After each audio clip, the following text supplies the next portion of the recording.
Promoting peace requires breaking down biases that can be born of ignorance and misunderstanding. And for that reason, this year in the peace lessons, we're going to learn a little bit more about the diverse religions of the world. Our focus today is on Zoroastrianism, which is amongst the world's most ancient and historically most influential religions. Its founder is the prophet Zoroaster, whose image is over my shoulder.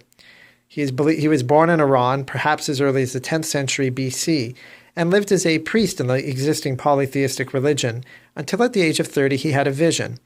In this vision, he's brought into the presence of a divine being and afterwards tells the people that ultimately there is one source of all that is good.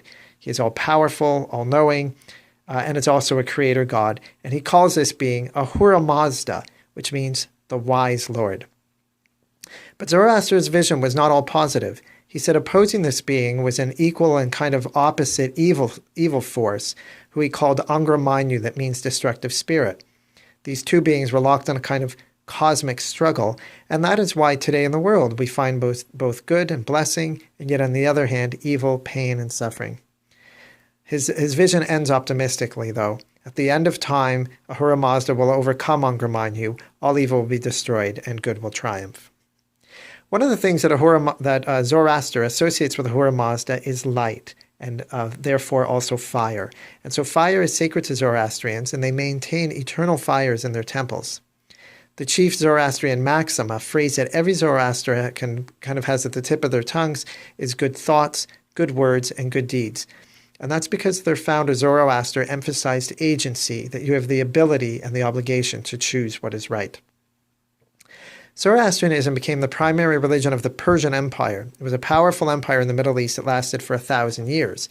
And as a result, Zoroastrianism had substantial influence on the religions in the Middle East, including ancient Judaism and Christianity. Many scholars believe that some seminal ideas in those traditions actually originated in Zoroastrianism, including such things as the origin of the devil, of apocalypticism, that is the idea of an end time, and also of a bodily resurrection after death. You'll also find references to Zoroastrian figures in Jewish and Christian scriptures.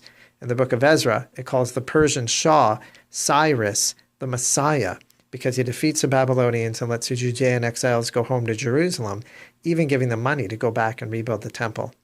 And in the Christian Gospel of Matthew, it describes 3 magi, who are Zoroastrian priests coming to visit the newborn Christ.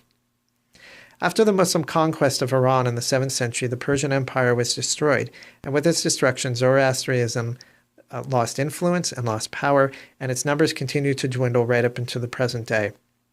It is today, unfortunately, quite a small religion, numbering perhaps 150 or 200,000 people, with its largest population centers being in India and Iran, as well as smaller centers elsewhere, including in Toronto.